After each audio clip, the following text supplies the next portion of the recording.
Good afternoon. Today is Tuesday, September 2nd, 2025. I'm Allison Johnston, Professional Development Coordinator for the Maryland's Department of Health's Developmental Disabilities Administration. We welcome you to today's webinar, Amendment 2025, Family Supports and Community Supports Waiver Participant Medicaid Notices Meeting. If you would like to use closed captioning so you can read what is being said, click this button. Sometimes the transcript is not exact, but it's very close. All attendees are currently in listen-only mode. Your mics and camera are turned off. Today's presentation is available in the handout section. Click here where you see the paperclip to download the presentation. If you have questions you would like us to read and answer, click here where you see the question mark to add your question. Before beginning our meeting, we also want to ensure civility for all meetings. The free expression of diverse viewpoints is a fundamental value of our group. This freedom carries the responsibility to engage respectfully, which means treating one another with dignity and respect and in good faith. Uncivil behavior, disruptive conduct, abusive language, threats, or harassment will not be tolerated and may lead to being excused from this meeting. Thank you for helping to keep this productive and comfortable for everybody. Now, I'd like to introduce Director of Federal Programs, Rhonda Workman. Good afternoon, Rhonda. Good afternoon, Allison. Thank you. And good afternoon to all our guests today. My name is Rhonda Workman. On behalf of the Developmental Disabilities Administration, I want to welcome you to the DDA's Waiver Amendment 2025 Family Supports and Community Supports Waiver Participants Medicaid Notice webinar. The purpose of this webinar is to share information about Medicaid letters that were sent to participants in the Family Supports and Community Supports Waiver Program that DDA operates on behalf of Maryland Medicaid. The DDA will be offering more webinars to explain upcoming changes related to the waiver amendment and answer questions. These additional webinars are for people receiving services, families, coordinators of community services, providers, and anyone else who would like to learn more. Next slide, please. This slide is showing our agenda for the webinar today. We will first share an overview related to Medicaid waivers and the DDA-operated programs. We will then share information related to what family support and community support participants can expect, including what changes are happening to the Medicaid waiver programs, why are the DDA Medicaid waiver programs changing, what does this mean for you and your family, and upcoming Medicaid notices in the mail. We will also share some dates for upcoming webinars regarding the amendment and some resources, including the new dedicated website. I'm now going to turn it over to Christelle to share an overview. Next slide, please. Good afternoon, everyone. My name is Christelle Mba. I am the Policy Coordinator for Federal Programs. Next slide, please.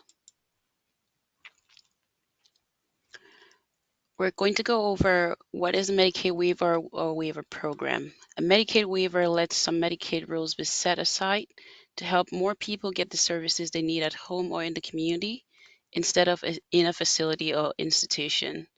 A Medicaid waiver or waiver program allows services or benefits that Medicaid does not usually cover. Next slide, please. A waiver is not an entitlement. Services provided by a waiver are not an automatic benefit, even if you are eligible. If eligible, you are not guaranteed to get services because there are a limited number of spots in the program. If all spots are full, you'll be placed on a wait list until a spot becomes available. Next slide, please. The DDA currently operates 3 Medicaid waiver programs on behalf of the department. As you can see here, the 3 DDA-operated Medicaid waivers currently include the Family Supports, Community Supports, and the Community Pathways waivers. Each has different eligibility requirements and access to different services. The 3 waivers offer 52 services in total through 2 different delivery systems, the community provider managed model and the self-directed services model, where the person serves as the employer of record. Next slide, please. The Maryland Department of Health is making changes to the DDA-operated Medicaid waiver programs. Starting in October 2025, the Family Supports Waiver and the Community Supports Waiver will be combined into one program called the Community Pathways Waiver. This change is part of an official update called a waiver amendment. These changes are planned to go into effect on October 6th, 2025. Once the amendment is approved, family support and community supports participants will move into the Community Pathways Waiver Program. This slide is a visual of the Medicaid waiver consolidation. Through an amendment, the DDA proposes to consolidate the 3 waivers into one comprehensive waiver, beginning October 6th, 2025.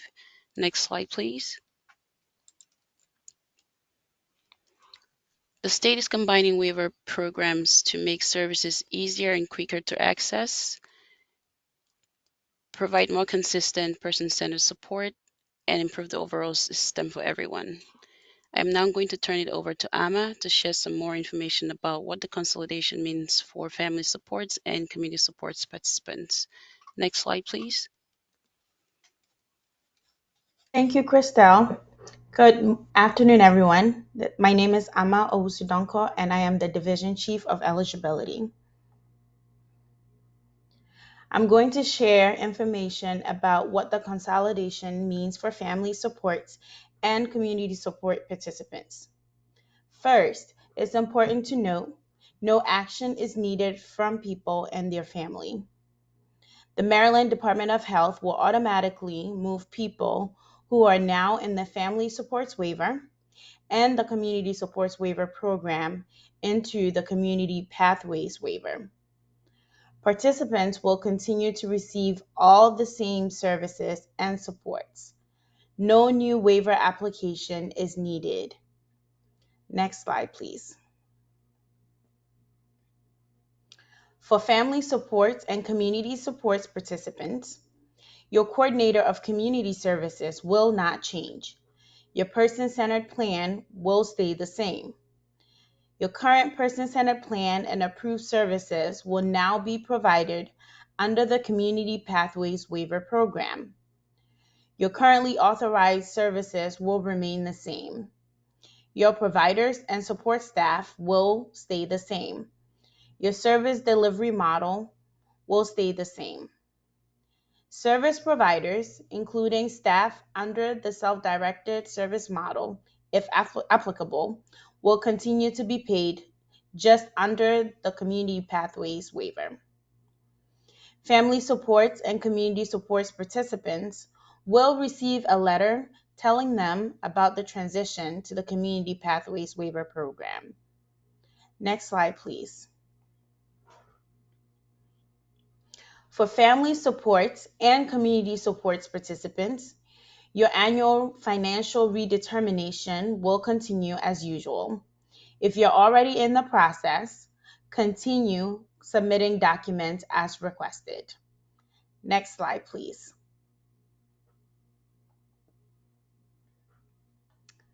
Family supports and community supports participants will receive a letter in the mail. The letter will say they are transitioning to the Community Pathways Waiver Program. The letter will also include frequently asked questions. The letter will include a fair hearing notice. This fair hearing notice is included with all Medicaid eligibility related letters. I am now going to turn it back over to Rhonda. Next slide, please. Thank you, Amma. The DDA Waiver Amendment webinar series will be offered with more information coming out soon. We will be offering more free webinars to explain upcoming changes and answer questions related to the amendment. These webinars are for people receiving services, family members, coordinators of community services, providers, anybody else who'd like to learn about it. Next slide, please. This slide is an overview of the additional webinars that the DDA will be conducting related to the amendment. We will be sending out communications this week that will also include registration links. On September 16th, we will provide a more comprehensive overview of the changes for the amendment that will be applied for all participants, providers, and coordinators. We're calling this webinar Waiver Changes in You. It will be from 12 to 2:30. On September 19th, we're going to provide a webinar specifically for providers, new and interested providers and current providers. We're titling this webinar, Provider Opportunities and Requirements. We'll review the updates that are in the waiver amendment. This webinar will be from 12 to 1:30. On September 25th, we will conduct a webinar to share updates related to self-directed services. This webinar will be conducted from 12 to 2:30 to make sure we have enough time for answers and questions. On October 1st, we will provide a webinar related to forms. We'll review new and updated forms that will be used associated with the waiver programs. This webinar will be from 12 to 1:30. And October 2nd, we will also conduct a webinar related to LTSS Maryland updates. LTSS Maryland is the electronic health record that the department uses related to the DDA operated waiver programs. There will be some updates related to the forms and processes that coordinators of community services and providers use in terms of documenting service delivery and billing for services. This webinar will be from 12 to 1:30. Next slide, please. We want to make this change as easy as possible for you and your family. So if you have any questions or need more information, we want you to contact your coordinator of community services or your regional office. Specifically for those notices that we're talking about today, the letters that are being sent to family support participants and community support participants, letting them know that they're going to be transitioning to the Community Pathways waiver. Please reach out to your coordinator of community services or your DDA regional office with any questions that you have or more information that you need. Next slide, please.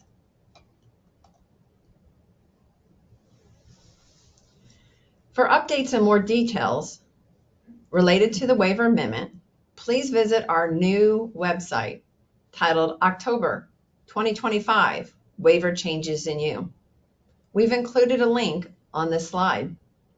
The new website is also on the DDA website's homepage.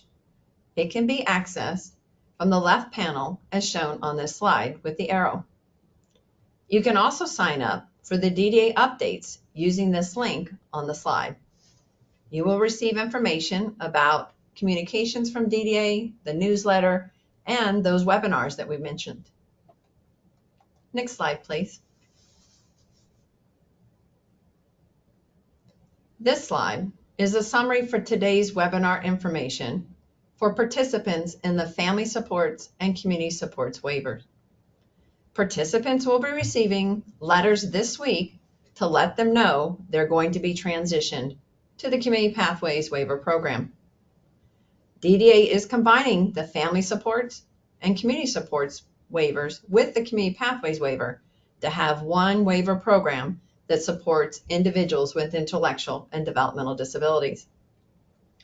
The consolidation of the programs will help to make access to services easier, improve fair and consistency, make sure supports are more responsive to each individual's needs, and streamline the waiver system for participants, families, and providers. As we talked about today, for family supports and community supports participants, The thing that will be changing is your program name. You will be changed to the Community Pathways Waiver. Your coordinator of community services will remain the same. Your current service delivery model will remain the same. The providers that you're using will remain the same. The services authorized in your person-centered plan will be the same. And your Medicaid redetermination date will stay the same. Next slide, please. Now we'd like to go through some questions and answers.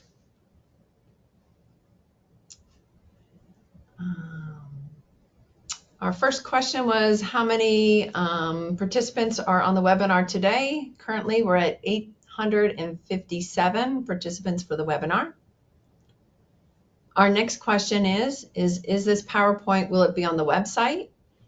Yes, we will add the PowerPoint to the DDA YouTube channel, and we'll also add it to our new DDA webpage, October 2025, Waiver Changes in You, and we'll keep a link to all of them in one spot. Next question, how will the consolidation improve the speed and ease of access? There will still be a same number of participants and the same number of DDA employees. So how is moving all participants to one title make this process more efficient? Thank you for sharing your question. We've shared some information related to the waiver amendment over the last several months. And one of the key things that we've been talking about to be more efficient for participants is that when their service needs change, currently today, if their family support or community supports waiver program cannot meet their needs, and let's say they need residential or other services, today they will have to disenroll from the family supports and community supports waiver program to then enroll in the Community Pathways Waiver program. By consolidating the programs, those processes of disenrollment and re-enrollment in terms of completing another new complete waiver application packet, which impacts coordinators, eligibility determination division, DDA, and the impacts to participants and families, will no longer be needed under a consolidated waiver program. Thank you for asking that question. Next question, how long will it take individuals to be transferred to the Community Pathways Waiver? On October 5th, our information technology systems will send a data patch that will change everybody's program so that on October 6th, people will be automatically transitioned and enrolled in the Community Pathways Waiver. So it will happen overnight on the 5th so that on October 6th, people will be enrolled in the program. Our next question is, how will the waiver consolidation impact those who are about to start the transition from school to adult services? What steps does one need to take for the transition to add needed new supports and services? This is another great question. Individuals currently in the application process who are not enrolled by October 5th will be, their waiver application and their documents will be transitioned to reflect a Community Pathways waiver application. Their person-centered plan that may have been developed under Community Supports Waiver or the Family Supports Waiver will be converted and transitioned to a Community Pathways Waiver program.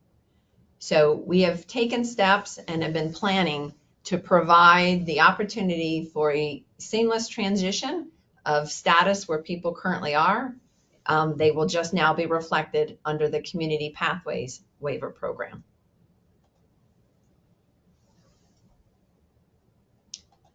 The next question is, when will you provide the LTSS Maryland Updates webinar? Please go over the process for participant access to LTSS. We tried to access LTSS with a code from our CCS, but it does not work, and the CCS has not fixed it. So thank you for sharing that question. We will be providing a webinar on LTSS Maryland Updates on October 2nd. Access for participants into the My LTSS Maryland has not been fully executed at this time. We continue to work with our partners within the department to prioritize and identify the resources to fully implement that system change.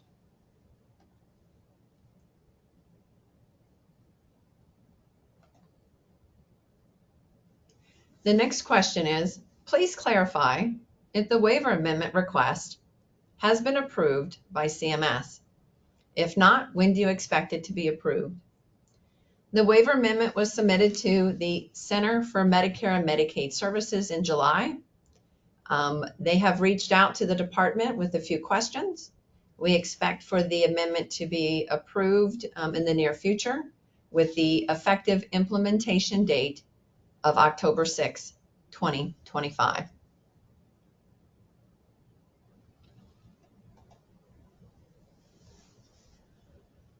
Our next question says, regarding waiver slots, what about the individuals who already sent in their waiver application and have been waiting for approval? Will they end up having to wait for a slot too? It's another good question. Individuals that are currently in the waiver application process will continue in the waiver application process. They do not need to wait for another slot. We have increased the Community Pathways waiver slots to support individuals currently enrolled in the Community Pathways waiver, family supports and community supports participants, and increased our slots and reserve categories to support additional enrollments. So no action is needed related to the waiver application process.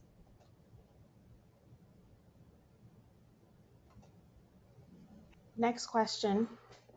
Starting October 6th, service codes will be CP service codes. We will no longer need to use FS and CS service codes. Will Community Pathway service codes be changing? Yeah, thank you for helping with the questions. Service codes for the Community Pathways waiver will automatically be updated in the system to be Community Pathway service codes. There will be 2 additional service codes that will be implemented. One will be related to goods and services, the new day-to-day administrative supports, for which codes have been shared with the financial management and counseling service providers. And there will be a new code associated with assistive technology, monthly monitoring, that will be implemented in November. How will the consolidation of the waivers benefit participants? Yeah, that's a great question. And as I've shared already, one of the biggest benefits is that they're going to be able to access services based on assessed needs, and will no longer need to disenroll from one waiver program in order to enroll with another waiver program that has services to support their needs. We also have some additional enhancements and new service opportunities, including the day-to-day administrative supports being part of the service plan, new assistive technology services, in addition to new provider opportunities for participants to select from. Next question. How will this affect transitioning youths? Will they need to enroll in the community supports waiver again upon exit of school? Yeah, great question. So for transitioning youth that are in the process of applying to the DDA waiver programs, their applications will be automatically converted to Community Pathways waiver. They do not need to re-enroll or reapply. If you're currently enrolled in the Community Supports waiver, you will not need to reapply or re-enroll. We will automatically transition all family supports and community supports participants that are currently enrolled to the Community Pathways waiver. And today's webinar is all about alerting everybody that a letter has gone out, and participants in the family supports and the community supports waiver programs will start to receive their letter this week that's letting them know on October 6th they will be automatically transitioned to the Community Pathways Waiver. And as we've talked about in our summary, they do not need to reapply, so there's no application to complete. They'll keep the same coordinator. They'll keep the same redetermination date. Their person-centered plan will be converted to a Community Pathways Waiver plan, so there will be no action that are needed. Next question.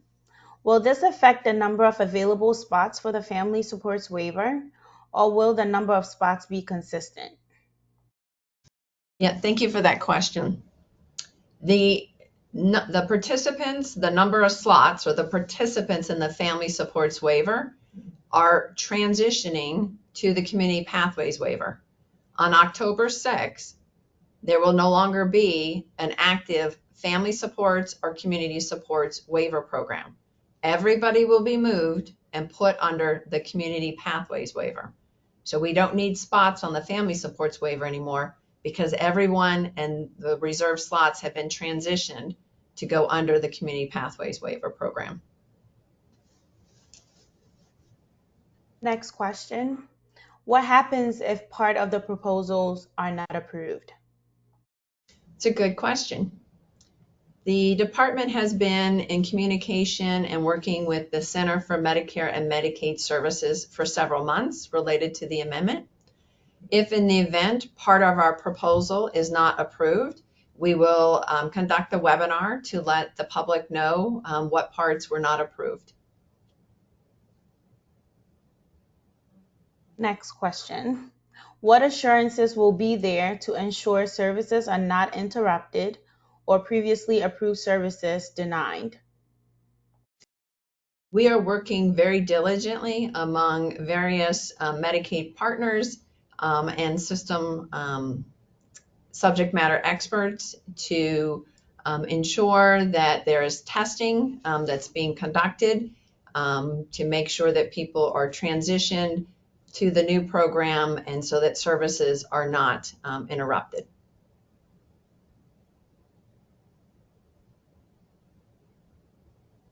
Next question. Is there a process in place if there are errors in the transition?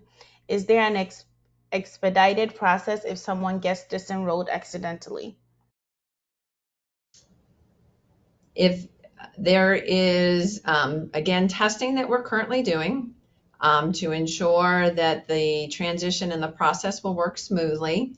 If there are any concerns related to the transition, we will be testing and monitoring the day of the transition, and coordinators of community services can reach out to the DDA to alert to any concerns that they see. Next question. How will this affect in progress PCPs? Another good question. Person-centered plans and monitoring and follow-up forms that are submitted to the DDA will automatically be converted to community pathways forms. A person-centered plan that is just beginning, that has not been submitted to the DDA, will need to be created under the Community Pathways Waiver if it was not submitted to the DDA. And the previous version of it that was created under Family Supports or Community Supports will be available for the coordinator of community services to copy into the new Community Pathways program. Next question. What does the wait list look like for this waiver since all programs are combined? A great question. Ama, do you recall how many people we have on the waiting list? Is it about 3,000 to 4,000? Yes, almost at 4,000. Yep, so we have 4,000 individuals waiting to receive services from the DDA. Next question. How will the waiver consolidation impact those who are about to start the transition from school to all adult services? What steps does one need to take for that transition to add needed new supports and services? Yeah, so I think this is a similar question that we've shared, but let's talk about it again. A couple things. because we have a variety of different stakeholders on the call. If you're a coordinator of community services and you're supporting individuals applying to one of the DDA waiver programs, we want to encourage you to support the person and their family member in completing the waiver packet, in completing the person-centered plan, and submitting the documents to the DDA as soon as possible. It's important for the submission to be in the system by or before October 5th so that they can be transitioned into Community Pathways Waiver Program. If you're an individual applying for a DDA operated waiver program, we want to encourage you to be responsive to the coordinator of community services in completion of the waiver packet and the person-centered plan, and be responsive to the eligibility determination division if they request any additional or clarifying information or documentation. If you're an individual currently in services and you need new services or different services, please reach out to your coordinator of community services today to share your needs so that they can work with you and your team in developing a revised person-centered plan, and so it can be submitted to the DDA for review. As soon as information is submitted to the DDA, we will review the information and be able to respond to any questions or clarifications that we have. Next question. With residential services now being added or included, does one still need to meet eligibility requirements to be in residential, such as group homes? Yes, that's a great question. And we'll share some more information in our webinar that's going to be about the more comprehensive view of the changes. But yes, all services, as noted in the proposed amendment under Community Pathways Waiver Program, will document the service description and the standards. For residential services, individuals need to meet the criteria and standards in terms of accessing those services. Next question.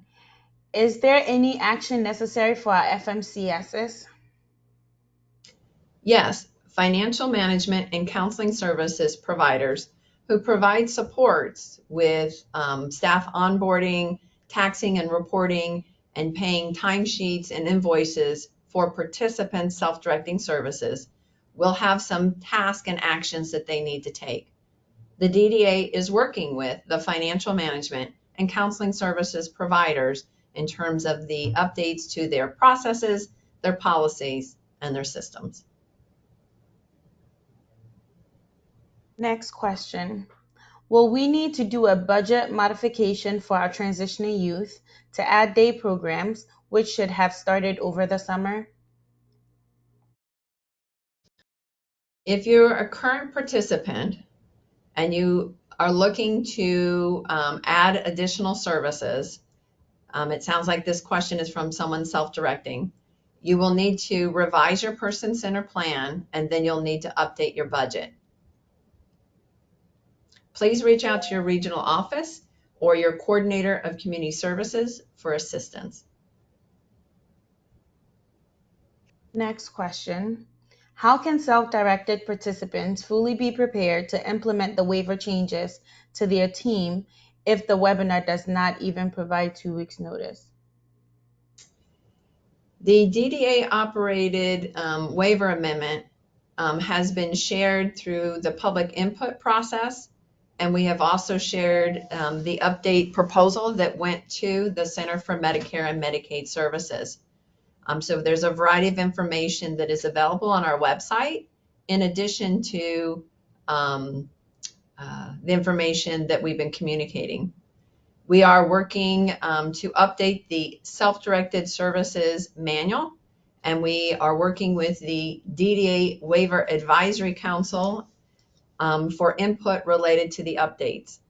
We hope to share the updated self-directed service delivery model manual in the near future ahead of the webinar so individuals can review the information. And we will also be conducting the self-directed services webinar in September.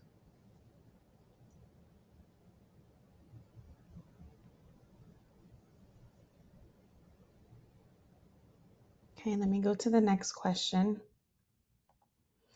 Does DDA anticipate that there will be enough funding for all participants who have been found eligible with these changes in years to come? Will funding become scarce? Yeah, I do not have any information related to funding. We will continue to support and advocate for funding to support all enrolled participants in the DDA operated waiver programs. Next question. If I have a person served who needs to have a PCA redone due to his mom's illness and not being fully able to take care of him to full extent, should I wait until after the transition, or is it okay to submit now still? That's a really good question. And so this is really important, and it applies to all requests for services, all applications, all updates to the PCA, which stands for Priority Category Assessment. Please do not wait for the consolidation to happen. If there is a need for action today, please take action today. If you're a coordinator of community services, submit the priority category assessment today. If a person-centered plan is in development, please work on that plan today. Get the plan submitted. We want to make sure that we can support people's needs. And so the sooner that it's submitted, the sooner we're able to review it and make a decision on the plan. So waiver applications, person-centered plans, waiting list priority categories, monitoring and follow-up actions, review of incident reports, all those tasks should be happening today. There should be no pause in our actions. We should continue to operate and focus on supporting individuals with their needs and submitting those forms and documents and requests. Next question. Is there a cutoff date or window for services billed under the Family Supports and Community Supports waivers in the self-directed service budgets? Yeah, that's a great question. So all services that are provided on or before October 5th will continue to be processed and paid under the Family Supports and Community Supports Waiver Program. Providers have 1 year to submit their claims. And so even if you submit your claim in December for services that happen today in September for Family Supports Waiver, those services will be billed and processed accordingly under the Family Supports Waiver Program. On October 6th and going forward, those services that you may have been providing under the Family Supports Waiver will now be billed and paid and processed under the Community Pathways Waiver Program. Next question. What will happen to individuals who have a PCP pending with EDD? How will this affect them? Will they have to reapply? Yeah, so let's clarify a couple of the terms that we're using. A PCP is a person-centered plan. It is facilitated by the coordinator of community services, driven by the participant or the applicant, with the support of the applicant or participant's team, and it's submitted to the DDA regional office. The DDA regional office will review that person-centered plan, may ask a clarifying question, and will provide a decision with appeal rights related to that plan that was submitted.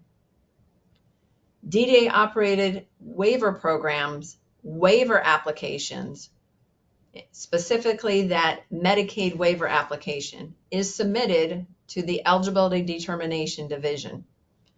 So all applications that are submitted by October 5th will be automatically transitioned over to a Community Pathways waiver application. No additional action will be needed. If you are in the process of applying, please complete the application and provide those supporting documents today. Do not wait for October 6th to come. Submit them today so that we can get them in the queue and start processing them. If you do not submit the application, or a person-centered plan is not submitted by October 5th, they will need to be redone and submitted as a community pathways waiver application or community pathways person-centered plan on October 6th. If you need support on an individual case, please reach out to your regional office and we can talk with you for that individual specific case. But again, today, take action, complete that person-centered plan, complete that waiver application packet, complete your redetermination if you're in that process. Take action today to complete the steps so that they get in now and that we can review them and get those decisions. Next question. For individuals under 21, would individuals have access to employment services or not until they're 21? That's a great question. So individuals under 21, it's going to be very specific to the person and their situation. Our meaningful day services are designed for individuals 18 and older. So individuals who are still in school, and some individuals remain in the school system up to age 21 under an individual education plan, they will continue to receive their day services under the school system. When they age out or transition out at 21, then they will be able to access meaningful day services. If you're currently enrolled in the DDA operated waiver program and you're out of school and you're at least age 18, you will be able to then apply to access the meaningful day services. Next question. Will there be a delay in the service codes on our staff apps? Will they be able to enter time on the day community supports waiver moves to community pathways waiver? It's a great question. This question sounds like it's coming from an individual who is self-directing their services. And under self-direction, the financial management and counseling services providers have applications and portals for which staff that are supporting individual self-directing services enter their timesheets, and there's codes in the system. So we're working with the financial management and counseling services providers related to their updates to their system. It is our expectation that the codes and the access to submitting time will continue with no interruptions, and we are working closely with our financial management and counseling services providers. Next question. So for transitioning youths, will there be updated documents to send to families to reflect the waiver changes? For transitioning youth, there will not be updated documents necessarily sent to them. If they're in the application process, their coordinator of community services will continue to support them. They will just be converted automatically to the community pathways waiver if that's the case. Please note that the majority of our transitioning youth come into the system in July, and this change is happening in October. But individuals will automatically be transitioned into the community pathways waiver. And lastly, I would say is if the eligibility enrollment determination is made October 6th or later, the enrollment letter will specifically state the waiver program that they're enrolled in. If an individual is enrolled between today and October 5th, we are monitoring new enrollments, and we will also send those individuals who are enrolled in the family supports and community supports waiver from today through October 5th. We'll also send them the transition letter to let them know that they will be transitioned to the community pathways waiver. Next question. Is it best to start submitting PCPs and applications under the Community Pathways waiver now and disregard the other waivers, or wait until October 6th? It's a good question. No, do not start submitting applications on the Community Pathways Waiver. Our current federal authority has specific eligibility requirements for who can be enrolled in the family supports, who can be enrolled in the community supports, and who can be enrolled in the Community Pathways Waiver. So coordinators of community services, as you receive alerts to support individuals who've been given the opportunity to apply to a DDA operated waiver program, continue to support the individual based on the program that is identified in the waive alert for you, so that we can move them forward. As of October 6th going forward, then we will be able to focus exclusively on Community Pathways Waiver. But until then, continue your current process based on the waiver and program that you get the alert on. Next question. If you have scheduled conflicts with dates listed on the webinar series, will the webinar be available to view at a later time? Another great question. Absolutely. Similar to today's webinar, we will record the webinar. We will place the webinar link on the DDA YouTube channel, and we will also place the link on the DDA's new website, 2025 Waiver Amendment Changes in You.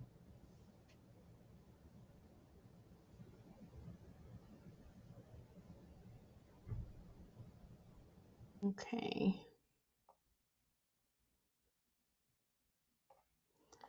Next question.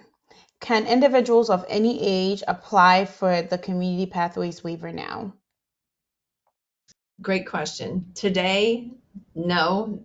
Individuals that can apply to the Community Pathways Waiver must be 18 years of age or older and in need of residential services. As of October 6th, the eligibility will change so that the program is open to individuals of all ages. Next question. What can people who are state funded only expect after this transition has taken place? Will state funded only continue? The transition is specific to the Medicaid waiver programs that the DDA operates. There is no transition for state funded.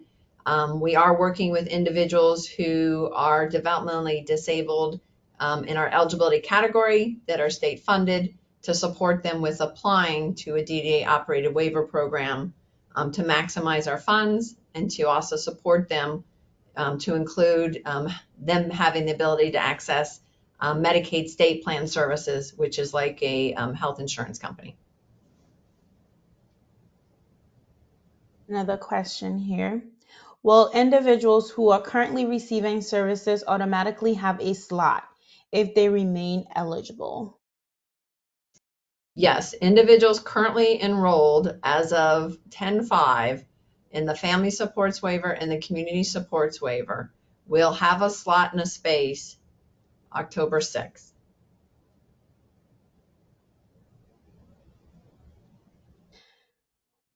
Next question.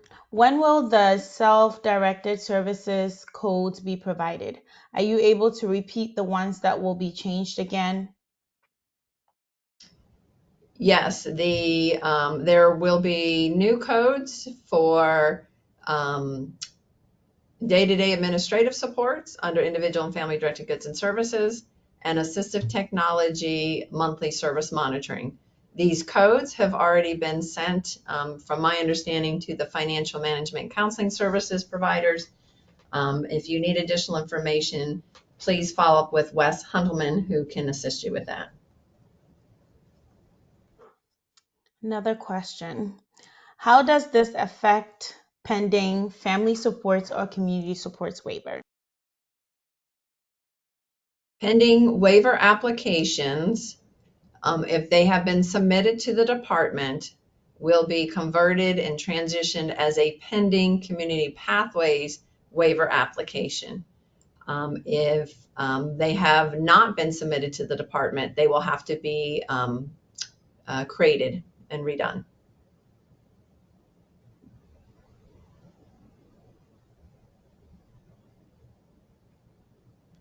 I think we've run through most of the questions. A lot of them have already been answered, but we do have a hand raised. Okay, and before we do the hand raise, I see there was something about for schools, how do we get a DDA rep?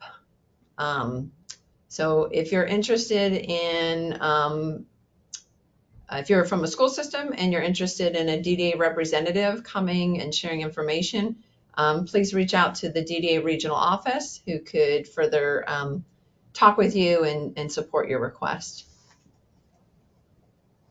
So Allison, can we go to the hands that are raised? Looks like the first one is Dong Hong.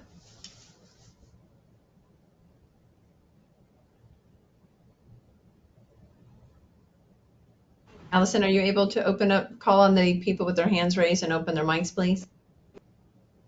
Rhonda, he's unmuted. Okay. Dong Hong, go ahead and ask your question or share your comment.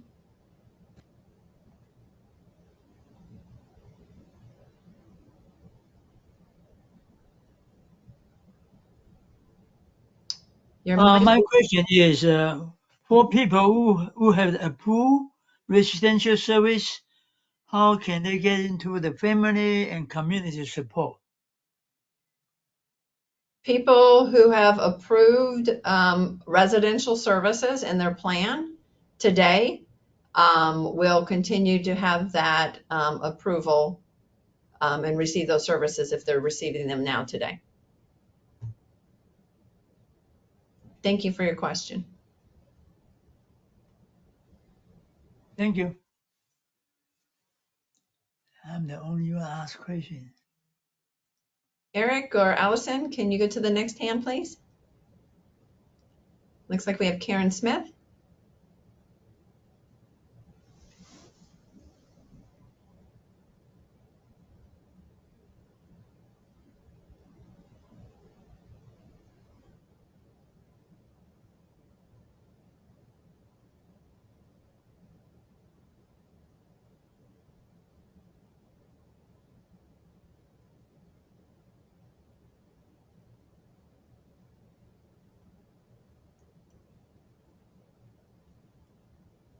Eric, Allison, can you share an update with us? Aaron Smith is unmuted. Thank you. Go ahead, Karen.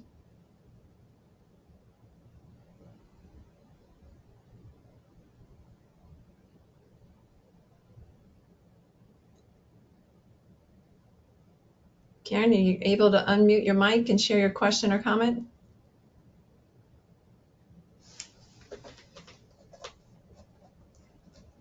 Hi, can you hear me? Yes, we can. Thank you. Okay, great. Thank you. For those participants that have been utilizing day-to-day administration, with there being such a significant reduction from 40 hours per week to 10 hours per month, what is the plan in place to assist those participants, and what is the time frame going to be when they are not allowed to use the current level of hours that they're approved for? And what's the plan to assist those participants with? Because even with a support broker doing some of the work, a support broker is only 30 hours per month. Yeah, that's a great question. And so what we had put in the waiver proposal for individual and family directed goods and services, because there are some updates related to the total limitation related to that, which will go back down to 5,000 and the day-to-day, that individuals who are currently authorized above that level will continue to receive that through the end of their plan year. Coordinators of community services can assist individuals related to completing the decision tree to look at the supports that are needed that a day-to-day administrative support may be providing, and exploring with the individual and the team other services such as personal supports, the support broker, and other resources that we've outlined in the waiver proposal to meet those needs that can support them in that. But our proposal is that individuals above the limits can continue to receive them through the end of their plan year. Okay, Thank you great. for Thank you. sharing And your just a questions. follow-up to, thank you. Just a follow-up to that. Will, if a participant that needs, for instance, like 2-to-1 support, like if a person can't provide personal supports and do some of those day-to-day admin um, responsibilities at the same time, would it be recommended that the participant then request 2-to-1 supports so that one person can be supporting the individual to keep them safe and healthy while the other person is doing the administrative tasks that need to be done? Yeah, so Karen, thank you for sharing this situation. And I think this is something that's probably more appropriate to do offline. So we want to refocus our webinar for today for the important alert and notification that we've been talking about. So I do appreciate, Karen, what you're sharing and others that have raised their hand. But we really want to, I guess, reset a little bit so that we don't lose what today's webinar is about. Please note that we are going to have additional webinars that we will be able to share more in a broader overview of the waiver changes and address some of these questions that you're asking us today. That will be on September 16th, where we're going to meet for 2.5 hours to share overviews and answer questions. But today I just want to reset us in terms of really the important alert for participants in the family supports waiver and the community supports waiver who will be getting a letter this week letting them know that they're going to be transitioned to the community pathways waiver program. And we wanted to do the webinar today to let individuals and families know, to let coordinators of community services know, and to let providers know and families know. So when the letter is received, that if there's any questions from the participant, that we collectively as a DDA service delivery system can help support the individual and the families in answering those questions. So the letters will go out, or have gone out. They'll be received this week. Case management, coordinators and community services will stay the same. Person-centered plans that are authorized will stay the same. Providers will be the same. Redetermination dates will be the same. And so really today our focus was to let people know about these letters and notices. So if you have additional questions related to the letters and notices, we'd love to answer those and appreciate your support today.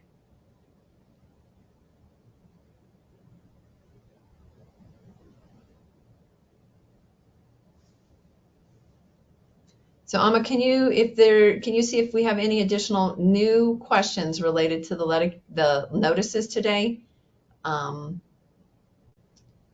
If not, we will be wrapping Yeah, up. there is one question here. It says, will the letters being sent be available in LTSS if participant does not receive them via mail? Yeah, great question. Yes, the letters are being uploaded into LTSS Maryland under client attachments, under other. So the regional offices are working on those letters being uploaded into the system. So you should see them soon. Thank you again for joining us today and answering some really great questions about the transition, specifically for family supports participants and community supports participants. We're really excited about this new opportunity to support all individuals with intellectual and developmental disabilities under a consolidated program with an effective date of October 6th. If you have additional questions, please reach out to us that we can support you. And we will be sending out communications this week related to the upcoming webinars with registration links. So thank you so much. Have a great day.